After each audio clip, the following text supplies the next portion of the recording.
Welcome back everybody to Forza Horizon 5, and today we're taking a look at the 1968 Plymouth Barracuda Formula S.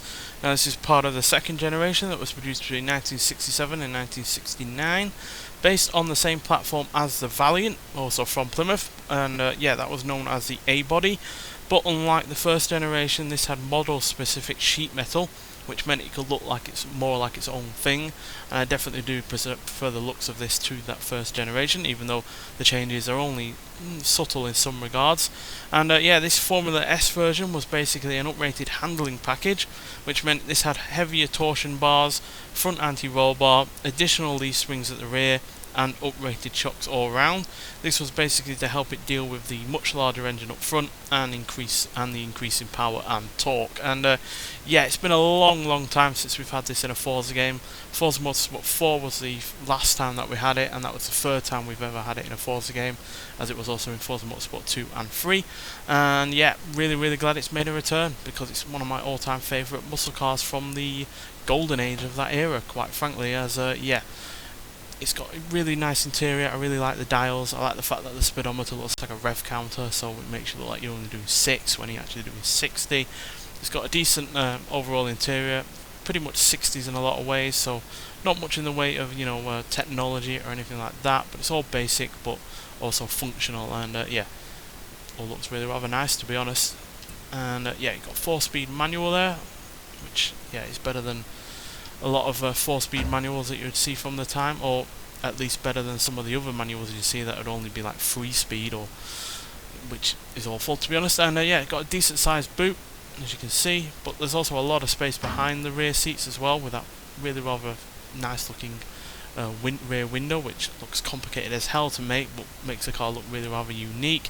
And yeah, plenty of space in the rear. And yeah, overall I do really rather like the look of the car. Got a really nice fastback design to it. I like the wheels, and yeah, just the general look of it just looks really rather nice.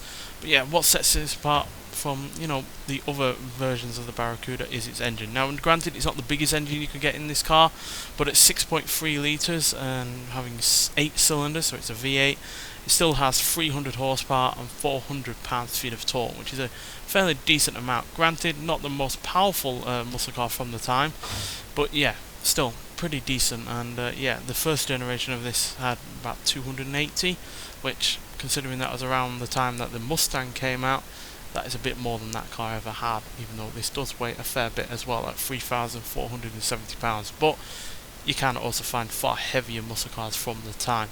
The Dodge Charger RT, for instance, weighs a good couple of £100 more than this, although again, that does have more power.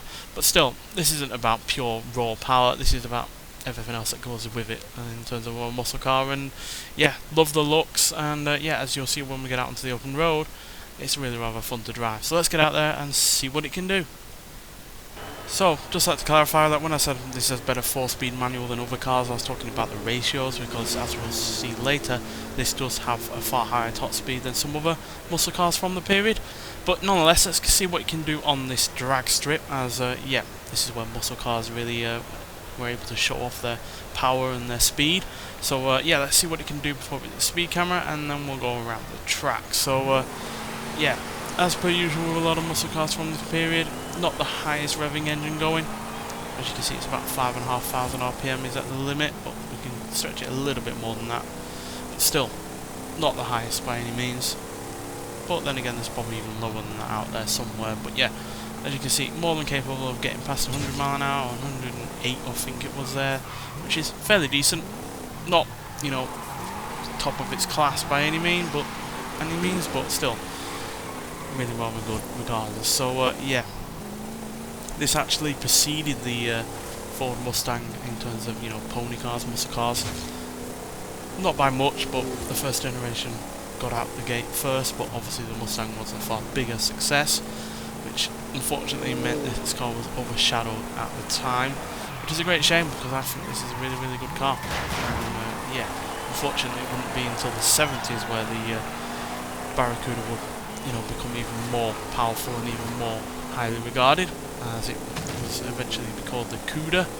Dropped the Barra part just to make it sound even cooler, which it pretty much does.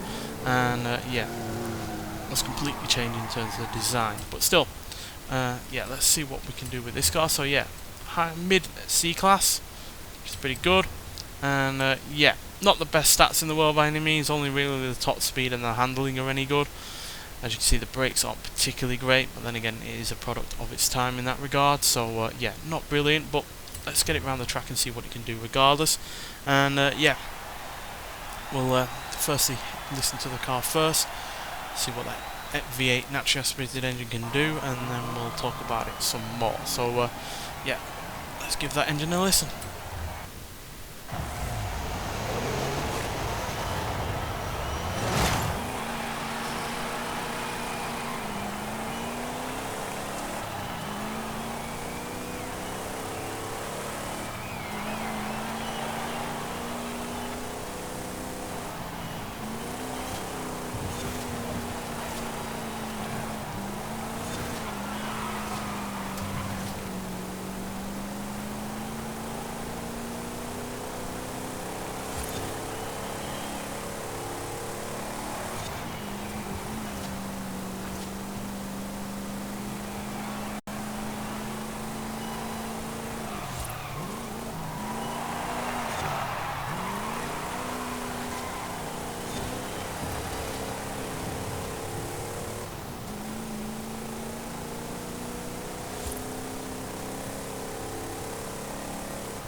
So yeah, pretty good sounding V8 to be honest.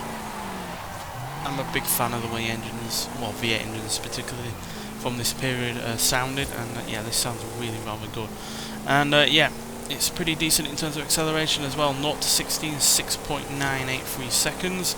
0 to 100 in 17.464 seconds. And it will go into a top speed of 143 miles an hour, which, yeah, isn't the highest top speed from a muscle car from the period, but it's far from the lowest as well, as some cars would struggle to hit 135. So yeah, pretty good in that regard, and that's where the improved and better gear ratios come into play with this car.